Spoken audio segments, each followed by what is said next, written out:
낚시를 좋아하시는 분들이라면 오늘 제 영상에 공감 가실 겁니다. 이번 윤석열 대통령의 계몽령 이후 전개되는 사건들을 조합해보면 마치 대상어종을 정해놓고 하는 낚시 같다는 생각이 듭니다. 문재인이나 이재명같이 잔챙이 몇 마리 잡는 낚시가 아니란 말입니다. 물 밖에서 물속에 살고 있는 보이지 않고 무지하게 빠르게 돌아다니는 다양한 물고기 중에서 어종과 크기를 정해놓고 잡는다는 게 언뜻 보면 쉬운 일이 아닐 수도 있습니다. 더더군다나 대상어종 없이 손맛의 즐거움을 느끼면서 잡고 방생하는 그런 낚시가 아니라 말입니다. 그런데 말입니다. 대상어종을 정할 수 있단 건 역으로 생각해보면 대상어종의 특성과 먹이 활동을 파악했단 얘기입니다. 적을 알아야 적을 이길 수 있듯이 말입니다. 그래서 대상어종이 조아라 할 먹이를 준비하고 대상어종이 활동할 만한 영역을 포인트로 잡아서 채비를 준비합니다. 그리고 기다림과 부지런함으로 대상어종이 잡힐 때까지 낚시꾼은 낚시를 합니다.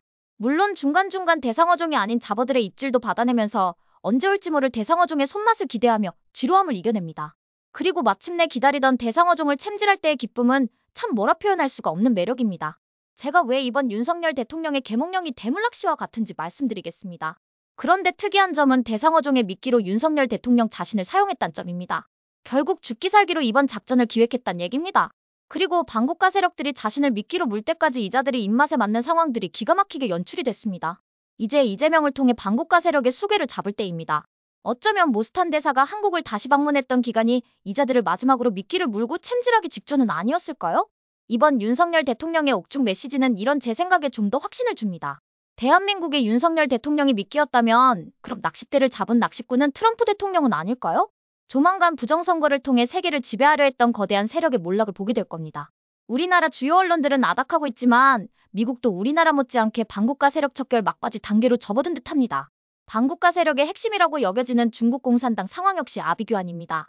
일각에선 시진핑과 장유샤 간의 갈등으로 시진핑 주석이 실각할 거란 전망을 내놓고 있습니다. 몇 년 전 후진타오 전 주석이 20차 전국 대표대회 폐막식에서 경호원으로 보이는 사람들한테 퇴장당하던 모습 기억하시나요? 그때는 이제 시진핑 주석의 일당 독재 시대가 완성되었구나 하고 생각했는데 그게 아니었나 봅니다. 그런데 시진핑 세력과 반시진핑 세력이 권력투쟁을 하겠지만 이 두 세력이 공통적으로 지키고자 하는 건 바로 중국 공산당 체제입니다. 그래서 만약 투쟁이 있다면 공산당 체제가 붕괴되지 않는 범위 내에서 진행될 겁니다. 그런데 그건 그 속에 갇힌 자들만의 생각입니다. 왜냐면 중국 공산당의 지배를 받고 있는 국민들의 소득 수준이 과거와는 다르게 높아졌기 때문입니다. 높아진 소득 수준과 비록 통제 아래 있지만 그래도 어느 정도의 개방감이 있는 인터넷 환경이 결합되어 두 세력 간의 투쟁의 결과를 어쩌면 중국 대륙에 사는 국민들이 받아들이지 않을 수도 있습니다. 왜냐면 시진핑의 독재와 경제정책의 실패로 지금 중국 내부 사정이 몹시 안 좋기 때문입니다. 결국 중국 공산당이 지키고자 하는 체제가 붕괴될 수도 있단 말입니다. 그렇게 된다면 거대한 중국 대륙은 춘추전국 시대처럼 쪼개질지도 모릅니다. 왜냐면 중국 공산당 내부의 권력투쟁이 외부의 공작에 의한 것이라면 그 외부 세력은 중국 대륙이 공산당 체제를 유지하는 걸 원하지 않을 것이기 때문입니다. 어쨌든 이번 체제전쟁은 총성 없는 3차 대전이었던 건 분명합니다. 그리고 자유진영의 리더가 미국이라면 승자 독식에 익숙한 미국은 패자의 모든 것을 앗아갈 겁니다. 다시는 일어설 수 없게 말입니다.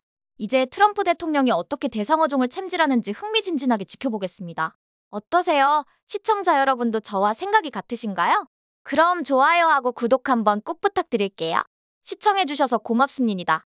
전 리포터 헬이었습니다.